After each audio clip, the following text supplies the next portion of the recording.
बिस्मिल्लाहिर्रहमानिर्रहीम। Welcome to Ali coaching academy online. बेटा आज से जो है ना हम फर्स्ट ईयर के बायोलॉजी एमडीकेट का सीरीज़ लेक्चर स्टार्ट करने जा रहे हैं। आज सबसे पहला इंट्रोडक्टरी लेक्चर होगा जिसमें हम कुछ बेसिक चीज़ों को समझेंगे जो आगे की बायोलॉजी में हमें बहुत मदद देगी। तो स्टार्ट करने जा रहे हैं बिल्कुल द वेरी फर्स्ट बिल्कुल बायोलॉजी के लफ्ज़ से कि बायोलॉजी का लफ्ज़ है क्या चीज़ और इसके बेसिक क्या है, क्या-क्या बैकग्राउंड नॉलेज हमें चाहिए ताकि हम अपने सारे बायोलॉजी की इमारत को इसके ऊपर क्या कर लें, बना लें। तो कंसेप्ट है बेटा बायोलॉजी। आप लोगों ने साइंस तो पढ़ा होगा ना? तो हम कहते हैं ना कि साइंस में 2 तरह के ब्रांचेज़ हैं। जब हम किसी भी नॉन लिविंग चीज़ के बारे में पढ़ते हैं ना, तो उस साइंस को हम कहते हैं क्या? Physical science. और जब हम किसी भी लिविंग चीज़ के बारे में पढ़ते हैं तो this science is called what? Biological science. यहाँ पर जो कंसेप्ट है ना बायोलॉजी, तो हम कह सकते हैं कि biology is the branch of biological science and which study about the life of a living organism. के branch of biological science and which study about and which we study about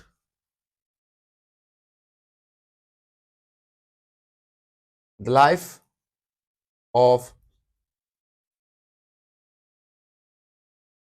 living organism or living thing। जिस तरह आप सबको पता है बेटा कि biology combination है 2 अल्फाजों की, बायो मीन लाइफ और लॉजी मीन स्टडी। तो हम कह सकते हैं ना कि बायोलॉजिकल साइंस किस तरह की ब्रांच जिसमें हम किसी भी लिविंग ऑर्गेनिज्म के बारे में पढ़ते हैं, तो इस तरह के स्टडी को हम क्या कहते हैं? बायोलॉजी। बच्चों के माइंड में हमेशा एक क्वेश्चन रहता है बेटा कि लिविंग ऑर्गेनिज्म या लिविंग थिंग है क्या चीज? तो इसके कुछ कैरेक्टरिस्टिक है। हर वो चीज जो कुछ कैरेक्टरिस्टिक को फॉलो कर ले ना, उसे हम कहते हैं क्या? Living organism. मेरे पास एक ट्रिक है, एक निमोनिक है जिसको हम कहते हैं मिस्टर नाइगर। जो ऑर्गेनिज्म मिस्टर नाइगर को फॉलो करेगा उसको हम कहेंगे क्या? कि this is called living organism. बच्चे ये मिस्टर नाइगर में जो एम है ना, इससे आता है क्या? मूवमेंट। हर वो चीज जो मूवमेंट शो कर ले, सो this is called what? Living. इसमें आर का कंसेप्ट है बेटा रिस्पायरेशन। हर वो चीज जो रिस्पायरेशन कर ले, मतलब फूड की ब्रेक डाउन करके उससे एटीपी, कार्बन डाइऑक्साइड और वाटर की प्रोडक्शन करवा ले, तो इस प्रोसेस को हम कहते हैं रिस्पायरेशन। पर्टिकुलरली इसको हम सेलुलर रिस्पायरेशन कहते हैं। तो जो रिस्पायरेशन कर लेना, so this is called living organism. हर वो चीज जो न्यूट्रिशन ले, खुराक को ले, सही है। न्यूट्रिशन का कंसेप्ट हम चैप्टर नंबर 10 में पढ़ेंगे कि एक ऑर्गेनिज्म की वो एबिलिटी जिसमें से वो किसी भी फूड सब्सटेंस से एलिमेंट को ऑब्टेन कर ले, उसकी मॉडिफिकेशन करवा ले, एलिमेंट को ऑब्टेन कर ले, फिर उसको मॉडिफाई कर ले, तो उस प्रोसेस को हम कहते हैं न्यूट्रिशन। तो ये क्वालिटी लिविंग ऑर्गेनिज्म में पाई जाती है। हम जो है ना कार्बोहाइड्रेट लेके उसके अंदर जो कार्बन, हाइड्रोजन, ऑक्सीजन है या प्रोटीन को हमने लिया और उसके अंदर carbon, hydrogen, oxygen, nitrogen, phosphorus, sulphur, इस तरह के सारे एलिमेंट इसको हम जब इसको ऑब्टेन करवाते हैं ना, तो इस एबिलिटी को हम कहते हैं क्या? न्यूट्रिशन। फिर आई का मतलब है बेटा इरिटेबिलिटी। इरिटेबिलिटी मतलब कि इसके ऊपर एनवायरनमेंट का या बाहर से एक्सटर्नल जो है ना चीजों का इस पर असर हो। सपोज कंसिडर करवा लो, मैं धूप के सामने जो है ना बैठ गया, तो थोड़ी देर बाद जो है ना मेरे जिस्म को जलन सी होती है, तो फिर मैं वहां से उठ जाता हूँ, किसी और जगह छावनी में चला जाता हूँ। तो अभी यहां पर जो मैं सेंसिटिविटी को शो कर या मतलब स्टिमुलस को रिस्पांस शो कर रहा हूं, so this concept is called irritability.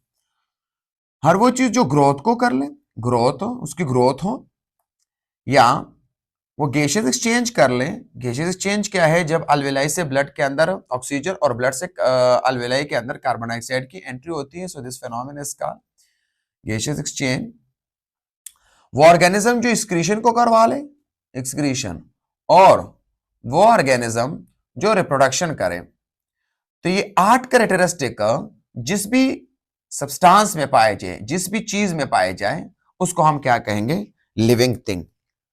इस लिविंग थिंग के बारे में जितनी भी हम स्टडी करते हैं ना, उस स्टडी को हम कहते हैं क्या? बायोलॉजी कहते हैं। ठीक है, तो ये थोड़ा बेसिक था कि लिविंग ऑर्गेनिज्म एक्चुअल है क्या चीज। फिर आप लोग एक दूसरा कंसेप्ट जानोगे बेटा कि हम एक ट्रिक फॉलो करते हैं ना, ये आज का पूरा लेक्चर जो है ना सब बेसिक पर है। अच्छा, कि सेल को मैंने लिया, सेल से हमने हटा लिया किसको? सेल वॉल को। ये जो कंसेप्ट मैं दे रहा हूं ना, इस तरह के क्वेश्चन के लिए बहुत जरूरी है। अगर यहां पर मैं क्वेश्चन मेंशन कर लूं, फिर आप लोगों ने जवाब देना है। अच्छा, सपोज क्वेश्चन आ जाए, पूछते हैं बेटा कि which one cell organelles is non membrane bounded. और ऑप्शन में इसने मेंशन किया है लाइसोसोम,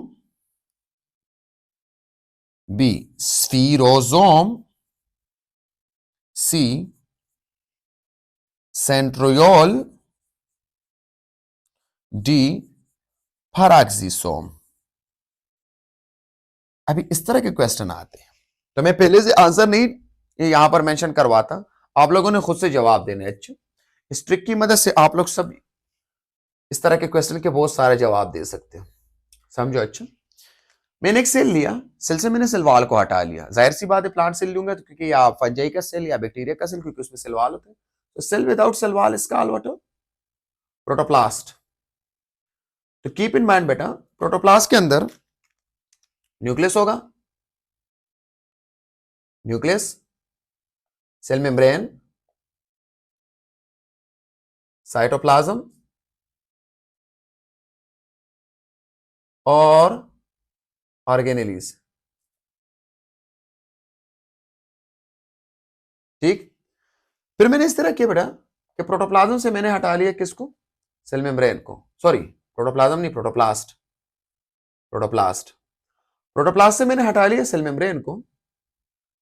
जो बाकी चीज रह जाता है बेटा, दिस इज कॉल्ड प्रोटोप्लाज्म।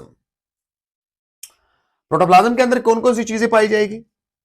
यहां पर होगा बेटा न्यूक्लियस, साथ में क्योंकि मैंने सेल मेम्ब्रेन को तो हटा लिया, साइटोप्लाज्म एंड साइटोप्लाज्मिक ऑर्गेनेलिस। ठीक, अभी स्पेसिफाई करेंगे थोड़ा थोड़ा। अच्छा, फिर प्रोटोप्लाज्म से हमने हटा लिया किस चीज को? न्यूक्लियस को।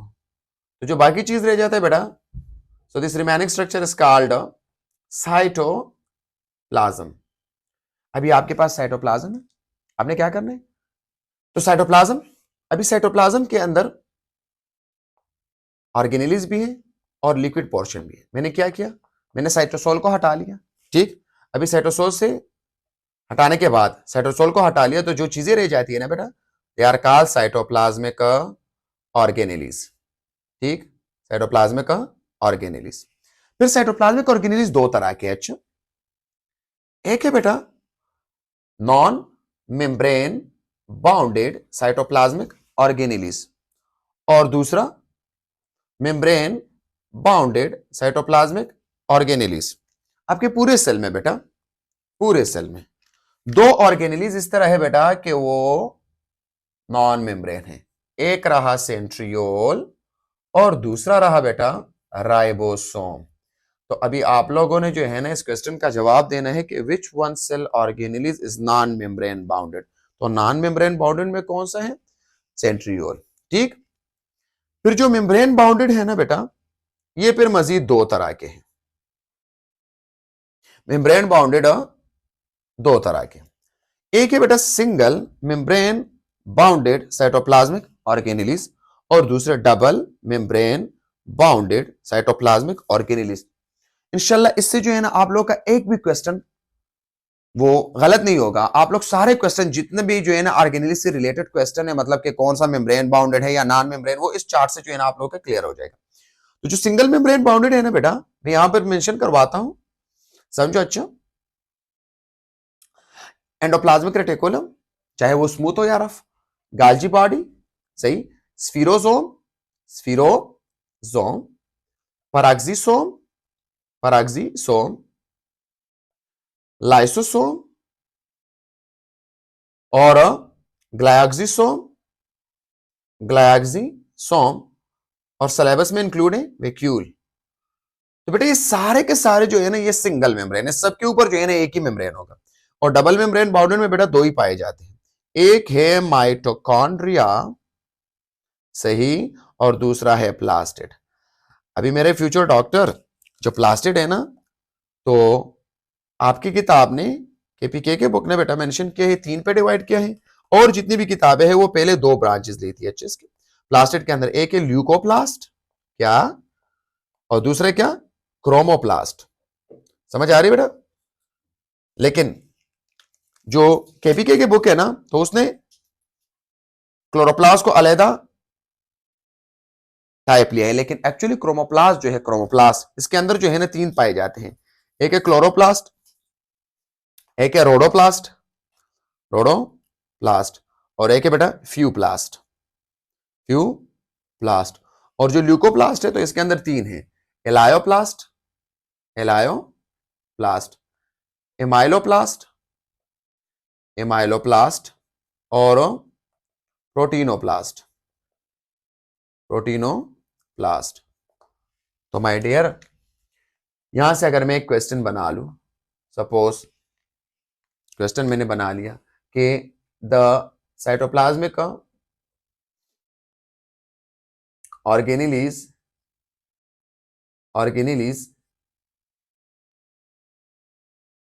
which is double membrane bounded, which is double membrane bounded, तो वो कौन सा है बेटा? तो यहां पर मैंने ऑप्शन लिया लाइसोसोम, नहीं सर ये तो सिंगल मेम्ब्रेन है, हमें अभी पता है। दूसरा मैंने लिया प्लास्टिड, तीसरा मैंने लिया बेटा माइटोकॉन्ड्रिया, और चौथा मैंने लिया क्या, बोथ बी एंड सी। ठीक बेटा? तो आप लोगों ने यहां पर मेंशन करना है क्या, प्लास्टिड और माइटोकॉन्ड्रिया दोनों क्या है, डबल मेम्ब्रेन। मैंने यहां पर लिखा है कि कौन सा ऑर्गेन डबल मेम्ब्रेन है, तो both B and C option correct है। ठीक, तो मैं सेल से सेल वॉल को हटा दूं, प्रोटोप्लास्ट रहेगा, प्रोटोप्लास्ट से सेल मेम्ब्रेन को हटा लिया, प्रोटोप्लाज्म, प्रोटोप्लाज्म से न्यूक्लियस, साइटोप्लाज्म, साइटोप्लाज्म से साइटोसोल को हटा दिया, साइटोप्लाज्मिक ऑर्गेनेल। इस चार्ट को जो है ना आप लोगों ने याद करना है, इंशाल्लाह इससे एक क्वेश्चन भी जो है ना आप लोगों का गलत नहीं होगा। अच्छा, सारे के सारे क्वेश्चन आप लोग ठीक करोगे। सर शेप ऑफ सेल, ये बहुत मजे का कंसेप्ट है। अच्छा, आपके जितने भी जो है ना बायोलॉजी है एमडीकेट से रिलेटेड, सारे बायोलॉजी में ये सारा का सारे डिफरेंट टाइप्स ऑफ सेल आ रहे हैं। अच्छा, अगर यहां पर मैं एक 2 क्वेश्चन लिख लूं ना, आप लोगों ने लास्ट में जो है ना इसको हल करवाना है। अच्छा, क्वेश्चन का पहले से आप लोगों ने आंसर नहीं देना, पहले टॉपिक को समझ के उसके बाद आप लोगों ने खुद से आंसर देने। अच्छा, तो मैं यहां पर अगर मेंशन कर लूं सपोज, और वो आपसे पूछ लेना कि guard cell of the dicot plant is dash shape. Option A dumbbell shape, option B spherical, option C bean shape, और ऑप्शन डी irregular। या दूसरा क्वेश्चन मैं यहां पर मेंशन करवा दूं कि guard cell of monocot plant, और जो ऑप्शन है ना मैं उसी से उठा लूं, ये ऊपर वाले ऑप्शन यहां पर लिख लूं, डम्बल शेप, दूसरा स्फेरिकल, तीसरा बीन शेप, और चौथा इर्रेगुलर। इस कंसेप्ट से आप लोग के ये सारे इस तरह के बहुत सारे क्वेश्चन सॉल्व हो सकते हैं। अच्छा, समझो, पूरे जितने भी बायोलॉजी है ना, चैप्टर नंबर फर्स्ट सेकंड में तो खैर सेल के बारे में इतना नहीं है, चैप्टर नंबर फर्स्ट है, फिर 4 हो गया, साथ में 10, 5, 4, 6 फर्स्ट ईयर के, जितने भी सेकेंड ईयर का है, सबसे जो है ना हमने सारे सेल को कंबाइनली कलेक्ट किया है और इसी लेक्चर में आपको समझा देंगे अभी। अच्छा, तो सबसे पहले हम लेते हैं बेटा डब्ल्यूबीसी की बात कर ले। तो डब्ल्यूबीसी का जो शेप है ना वो है इररेगुलर, इसी तरह से हम रिप्रेजेंट करवा दे। अच्छा, दिस इज अ इररेगुलर। ठीक, जो आरबीसी है उसका शेप है बेटा बाइकनकेव, बाय कनकेव। जो स्मूथ मसल है ना, स्मूथ मसल, सपोज मैं endothelial lining of blood vessel की बात कर लूं, कैपिलरी की, तो वो किस तरह के हैं? Squamous, squamous shape. स्क्वैमस किस तरह से होता है सर? इसी तरह से बेटा, ये वाला। अगर मैं बात कर लूं बेटा स्फेरिकल की, बैक्टीरिया चैप्टर नंबर 6 में हम पढ़ेंगे बैक्टीरिया। तो बैक्टीरिया में जो है ना कुछ कॉक्साई है, कॉक्साई मीन स्फेरिकल, स्फेरिकल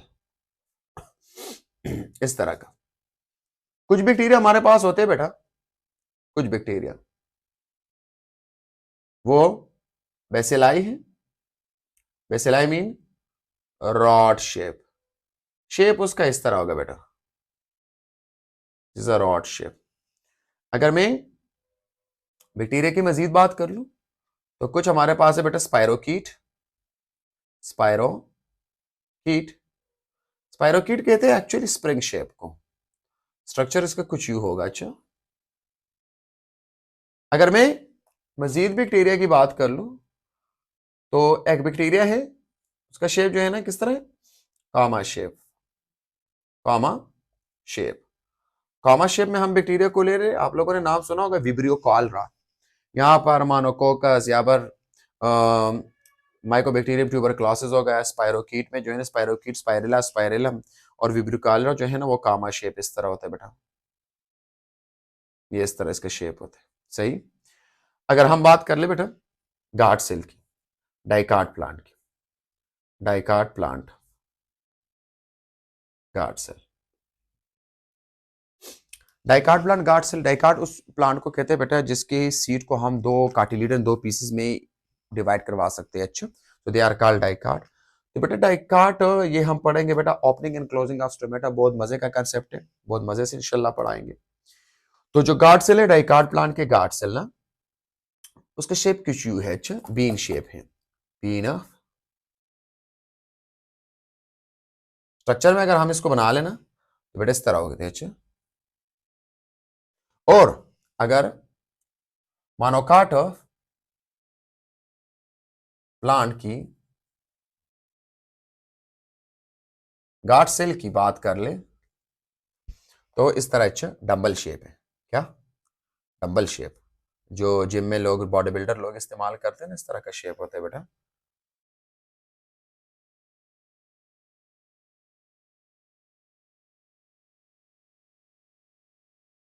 इस तरह का डंबल। तो यहां से मैं ये दो क्वेश्चन अभी क्लियर करवा सकता हूं कि guard cell of the dicot plant is a bean shape while the guard cell of the monocot plant is a dumbbell shape. ठीक, इसके अलावा अगर स्केलेटल मसल की बात कर ले, स्केलेटल मसल स्केलेटल मसल का शेप बेटा वो स्ट्रेटिफाइड होता है। अच्छा, स्ट्रेटिफाइड, स्ट्रेटिफाइड कुछ यू है। अच्छा, ये इस तरह का। अगर म्यूकस मेम्ब्रेन की बात कर ले, म्यूकस मेम्ब्रेन फर्स्ट ईयर के chapter number, sorry second year के चैप्टर नंबर फर्स्ट में हम पढ़ेंगे, तो उसके सेल कॉलम शेप होते हैं। अच्छा, कॉलमनर, कॉलमनर इस तरह होता है। अच्छा बेटा, ए my son, my future doctor, ये कॉलमनर शेप।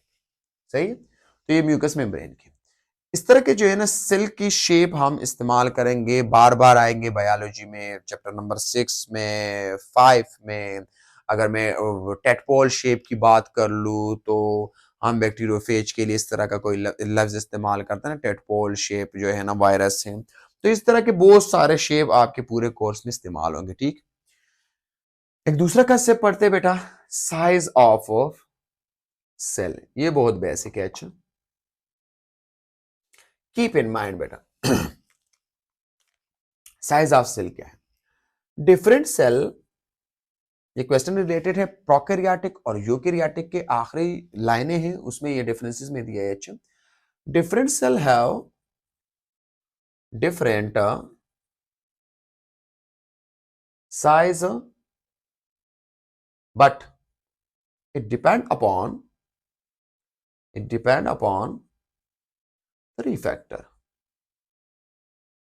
तीन फैक्टर। एक है बेटा metabolic activity of cell, metabolic activity of cell. Metabolic activity क्या है बेटा, सपोज मैंने यहां पर दो सेल लिए ना, एक रहा ये सेल और एक रहा ये, थोड़ा खफा है ये थोड़ा खुश है। वे जो हैप्पी सेल है ना, they are dividing cell, they are dividing cell. और जो सैड सेल है ना, they are non dividing cell, non dividing cell. तो डिवाइडिंग सेल में जो है ना मेटाबॉलिक एक्टिविटी ज्यादा होती है, मेटाबॉलिक एक्टिविटी मोर। यहां पर मेटाबॉलिक एक्टिविटी लेस। क्यों? क्योंकि इसने दो, जब दो पे डिवाइड होना है ना, तो जो नया सेल आएगा डॉटर सेल के लिए, उसके लिए क्रोमोसोम, डीएनए और साइटोप्लाज्म और ऑर्गेनील्स और ये सब कुछ उसको देने पड़ेंगे ना, तो तभी जो है ना ये अपने साइज को बढ़ा देता है और इसकी डिवीजन नहीं होती तो इसका साइज छोटा रहता है। तो मैं यहां पर कह सकता हूं कि जितनी मेटाबॉलिक एक्टिविटी, इस रिलेशन को आप लोगों ने याद करना है। अच्छा, metabolic activity of cell increase, तो साइज भी क्या होगी, साइज ऑफ सेल इंक्रीज, ये भी इंक्रीज करेगी। दोनों का क्या रिलेशन है, डायरेक्ट रिलेशन। ठीक, दूसरा हम कहते हैं बेटा nucleus and cytoplasm ratio. Suppose consider कर लो, ये मैंने एक सेल लिया, ये दूसरा cell, this is the cell of pea plant. Pea plant का बोटानिकल नेम क्या है, पायसम सटाइवम, मेंडल साहब ने पढ़ाया था ना। और ये सपोज कंसिडर कर लो पिजन सेल, कबूतर का एक सेल है। अभी मेरे फ्यूचर डॉक्टर कबूतर के सेल में 80 क्रोमोसोम होते हैं और पी प्लांट में 14। तो जाहिर सी बात है यहां पर न्यूक्लियस बढ़ा तो साइटोप्लाज्म भी बढ़ा, साइटोप्लाज्म बढ़ा तो सेल का साइज भी बढ़ गया। यहां पर न्यूक्लियस छोटा, साइटोप्लाज्म भी छोटा, साइटोप्लाज्म न्यूक्लियस दोनों छोटे, तो साइज ऑफ सेल भी कम। तो मैं यहां पर कह सकता हूं कि nucleus and cytoplasm ratio increase, ratio increase size of cell increase. दोनों का क्या रिलेशन है बेटा, डायरेक्ट रिलेशन। ठीक हो गया।